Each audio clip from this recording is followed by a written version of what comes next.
కూటమి ప్రభుత్వం సూపర్ 6 పథకాలు అమలు చేయలేక తిరుపతి లడ్డూ ప్రసాదంలో జంతువుల కొవ్వు కలిసిందని డైవర్షన్ పాలిటిక్స్ చేస్తున్నారని వైఎస్ఆర్సీపీ నంద్యాల జిల్లా పాడ్యం మాజీ ఎమ్మెల్యే, నంద్యాల జిల్లా వైసీపీ పార్టీ అధ్యక్షులు కాటసాని రాంభూపాల్ రెడ్డి తెలిపారు. వైఎస్ఆర్సీపీ నాయకుల ఫోటోలతో తిరుపతి లడ్డూ ప్రసాదంలో కొవ్వు పదార్థాలు కలిశాయనే పోస్టర్లను అతికిస్తున్న టీడీపీ నాయకులపైన కఠినంగా చర్యలు చేపట్టాలని కర్నూలు 4వ పట్టణ పోలీస్ స్టేషన్లో ఫిర్యాదు చేశామన్నారు. అనంతరం మీడియాతో కాటసాని రాంభూపాల్ రెడ్డి మాట్లాడుతూ ప్రజలకు సేవ చేయడానికి చేతకాక టీడీపీ నాయకులు డైవర్షన్ పాలిటిక్స్ చేస్తున్నారని, తిరుపతి లడ్డూ ప్రసాదంలో జంతువుల కొవ్వు కలిసిందని, రాష్ట్ర ముఖ్యమంత్రి చంద్రబాబు నాయుడు మరోసారి ఆయన మాటలతో రాష్ట్ర ప్రజలను రెచ్చగొట్టాలని చూస్తున్నారన్నారు.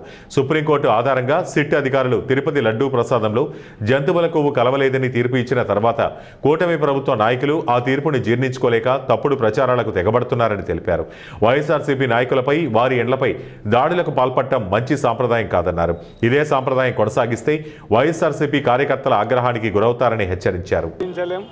కానీ ఆయనకు అంటే అంతకుముందు తిట్టిన తర్వాత ఫ్లో గాలో వచ్చిండొచ్చు కానీ దాన్ని మనం కరెక్ట్ అనేది కాదు. కానీ ఒక నాయకులు ఇంటి మీదకి పోయి దౌర్జన్యం చేసి ఫర్నిచర్ అంతా చేయడం అనేది ఈ ప్రజాస్వామ్యంలో ఎంతవరకు కరెక్టు?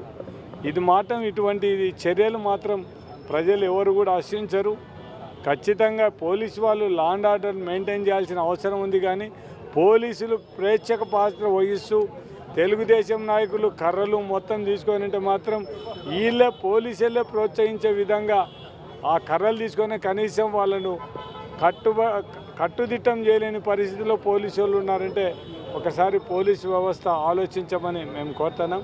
అంటే మీరు ఏది మాట్లాడితే అది కరెక్టు, దానికి ఒత్తాసు పలకాలంటే ఎవరు పలికే పరిస్థితి కానే కాదు. మీరు ఫస్ట్ కొవ్వు అన్నారు, మీరు ఆ రోజు మీరు ఏ ఉద్దేశంతో చెప్పినారు? మీకేమన్నా రిపోర్ట్ వచ్చిందా? ఏం లేదు.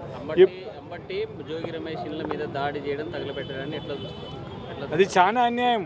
అంటే ఈ రాష్ట్రంలో ఎవరు కూడా తెలుగుదేశంలో ఏం చేసినా ఏం మాట్లాడినా కూడా మాకు అడ్డం మాట్లాడకూడదు. మేమేం చేసినా మీరు చూస్తూ ఊరుకొండాలి.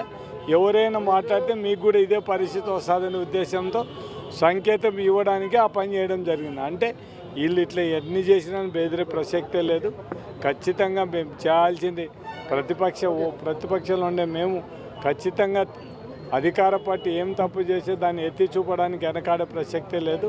ఎప్పటికైనా రాజకీయాలు చేయండి, కానీ ఇట్లా అనవసరంగా మన రాజకీయాల్లో పవిత్రమైన